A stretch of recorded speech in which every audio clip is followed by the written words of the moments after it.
Assalamualaikum warahmatullahi wabarakatuh. Bismillah walhamdulillah wassalatu wassalamu ala rasulillah wa ala alihi wa sahbihi wa man wala wala hawla wala quwwata illa billah.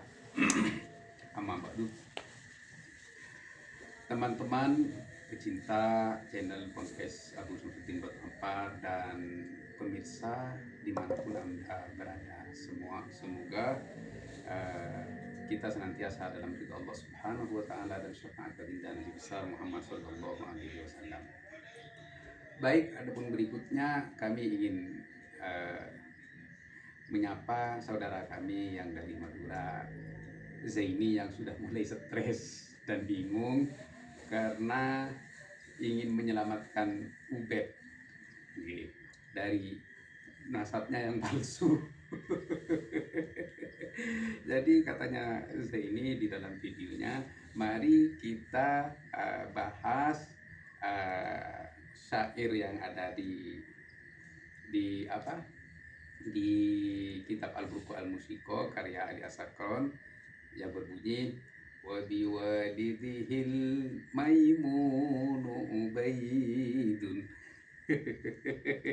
Begini teman-teman. Jadi katanya Zaini, ayo kita bantu dan tetapkan seolah-olah begitu bahwa Al-Maimun itu adalah sifat, bukan gelar atau nisbat. Di antaranya katanya Zaini, kalau ini nisbat harus ada iyanya, iya Al-Maimuniyu, seperti Al-Makkiyu. Pengetahuan yang sangat tradisional dari Zaini. Jadi begini Zaini ya, ada nisbat itu tanpa iya, seperti Amir Khalid Al-Faisal, gubernur Mekah. Faisal itu siapa? Ya bapaknya, yang kemudian menjadi isbat nasab dari saudara-saudaranya, seperti Amir Su'ud Al-Faisal, mantan Menteri Luar Negeri Arab Saudi. Ini terus baik, kalau ini kan Arab Saudi misalnya, saya ini masih bilang Batak gitu. Baik, dari junjungan kamu juga ada Al-Masyhur. Al-Masyhur itu nisbat nasab, jadi Habib Abu Bakar Al-Masyhur, dan semua keturunannya itu nisbat nasabnya itu kepada Al-Masyhur, entah itu diambil dari sifat atau dari salah satu kakeknya. Yang penting ini tidak menggunakan iya. Jadi teman-teman, Zaini ini ingin mengisbatkan nasabnya Ubed kepada Ahmad bin Isa dalam sebuah syair itu melalui kaidah nahwu, bukan melalui kaidah nasab. Sama seperti halnya ya, misalnya ada orang ingin menetapkan hukum fikih dari kaidah nahwu, fikih kemana, nah nahwunya kemana. Gila, stres.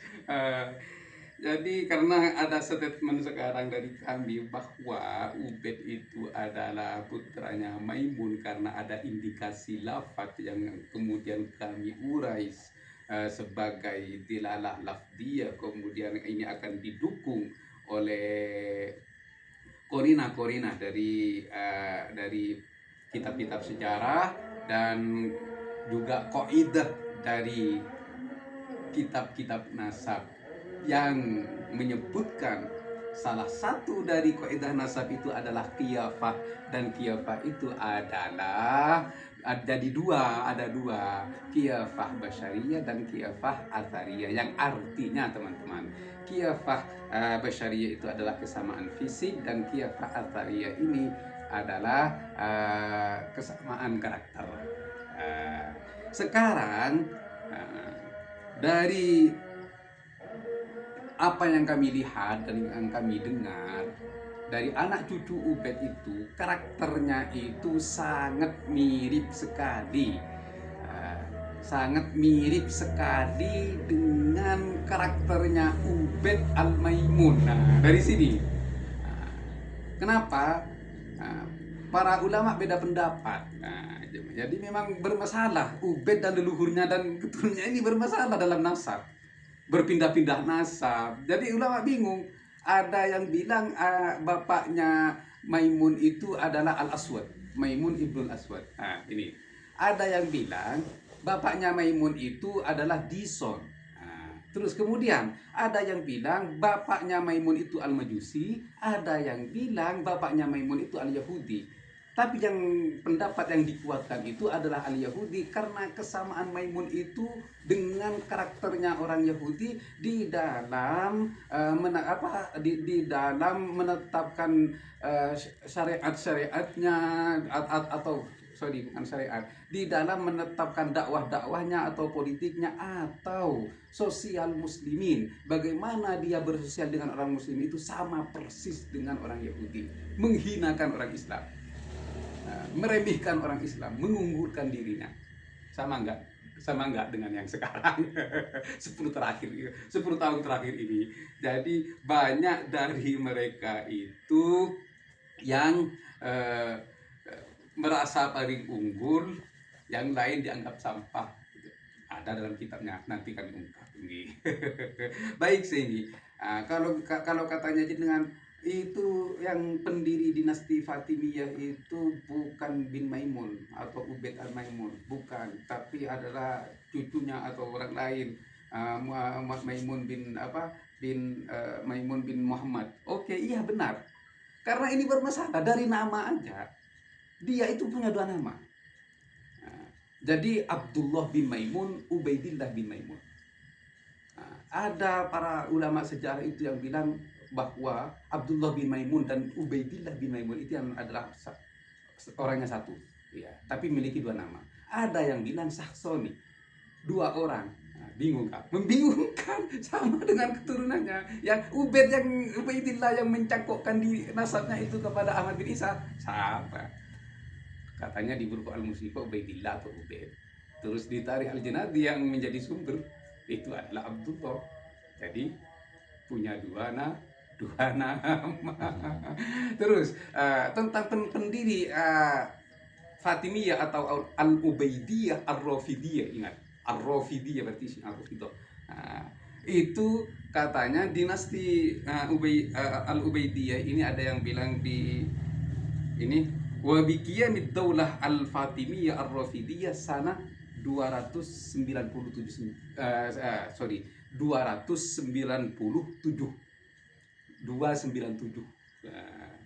ini tahunnya Hijriyah. Ada yang bilang sebelumnya, ada 5 pendapat.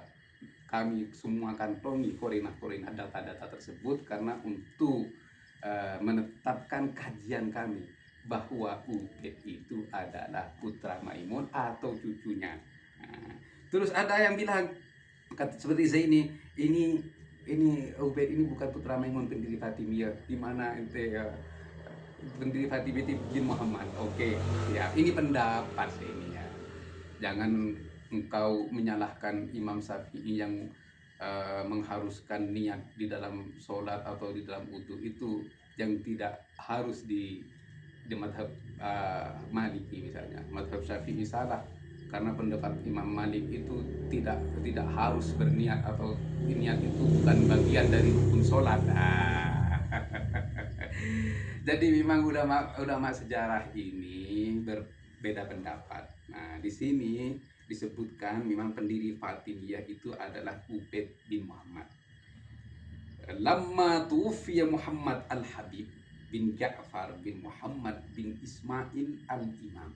Nah, di sini ahida ila ibnihi Abdullah. Nah, di sini Ubaid menjadi Abdullah. Nah, sebagai Abdullah wa qala lahu antal mahdi. Nah, jadi setelah Muhammad ini meninggal dunia, Al-Habib ini gelar loh, nisbah nasab, gelar sebagai nisbah nasabnya kepada anak-anaknya. Tapi sekarang Al-Habib menjadi panggilan gelar mereka.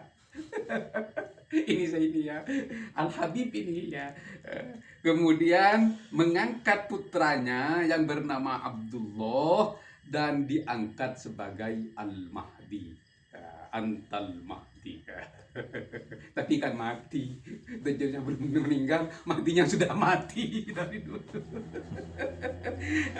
Sorry saya ini ya, kita diskusi ini dari jarak yang jauh.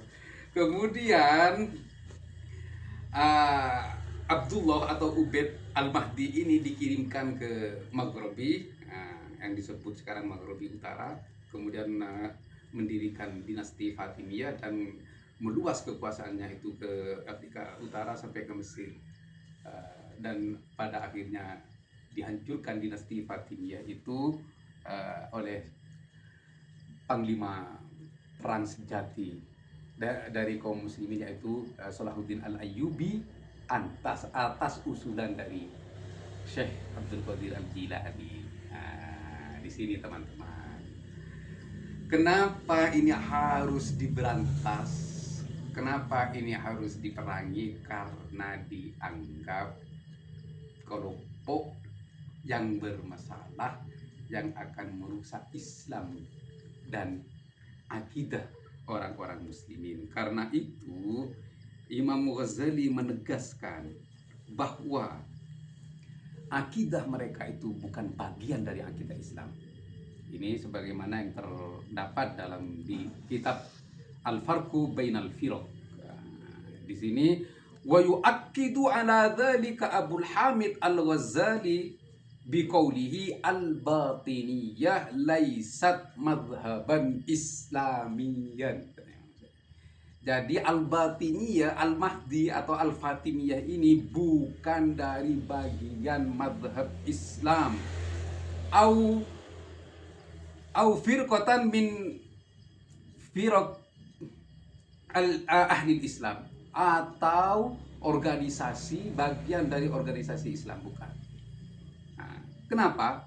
Wa inna ma hiya madhhabun wa tariqatun arada biha wadi'uha hadmal Islam wa ibtalahu aqidatan wa syari'atan.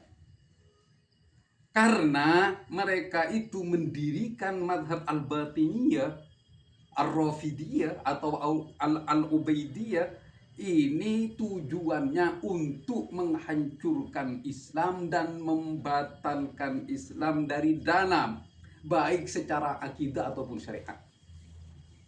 Masyhur Al-Maimun atau Ubaid itu dulu yubihul mungkarat, memperbolehkan sesuatu yang mungkar.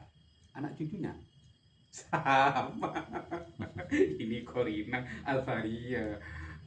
Kalau jalan di jalan katanya remes-remes itu gunung kembarnya cewek di remes-remes gini. Ini mungkar kan, yubihul mungkar. Ini sama, ini yang nanti akan menjadi Korina. Terus secara akidah anak cucunya katanya bisa ngintip Lauhul Mahfuz ke atas dan bisa melihat papan yang tertulis di Lauhul Mahfuz itu, catatan-catatan yang tertulis, mengaku dirinya sudah usul kepada Allah dan saudara-saudaranya, bahkan bapaknya juga katanya usul melalui ibadah. Ada nanti di kitab Al-Furqan, baca nanti di kitab kami Al-Furqan insyaallah. Terus katanya mengaku diberi kekuasaan oleh Allah Subhanahu wa taala, mulki mulkuka. Ini gimana menurut kalian? Mulki mulkuka, kerajaan kami, dia adalah kerajaan kamu. Tusorrifuha kaifa syi'ta, kamu menggunakan semua itu sesuai dengan kemauan kamu. La haula wala quwata illa billahil aliyyil azim. Bahkan katanya sampai urusan mati, hidup dan mati pun atas kemauan dia. Ya kalau dikasih urusan hidup dan mati, ya kenapa mati? Dia yang beri kekuasaan, bahkan urusan mati, hidup dan mati katanya terserah dia. Ya kalau misalnya, ya mohon maaf, mungkin saya dikasih kekuasaan sama Allah Subhanahu wa taala misalnya, waliyadzubillah, saya tidak akan berpendapat seperti itu. Misalnya saya dikasih kekuasaan sama Allah Subhanahu wa taala, maka saya akan menghidupkan saya sampai nanti itu biar panjang umur, atau kelompok-kelompok saya akan dihidupkan, pencinta-pencinta saya akan saya perpanjangkan umurnya, yang lain dimatiin semua. Ini sebuah kebohongan yang besar dalam akidah. Oleh karena itu kami dengan Gus Hasan Kegadi berjuang untuk membebaskan saudara-saudara kami dalam mencerdaskannya agar tidak tersandra oleh akidah yang sesat. Begitu teman-teman ya. Sudah kami jawab apa yang disampaikan Zaini. Jadi Zaini sudah mulai stres.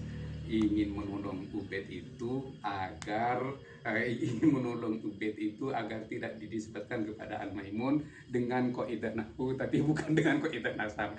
Begitu teman-teman. Terima kasih. Wassalamualaikum warahmatullahi wabarakatuh.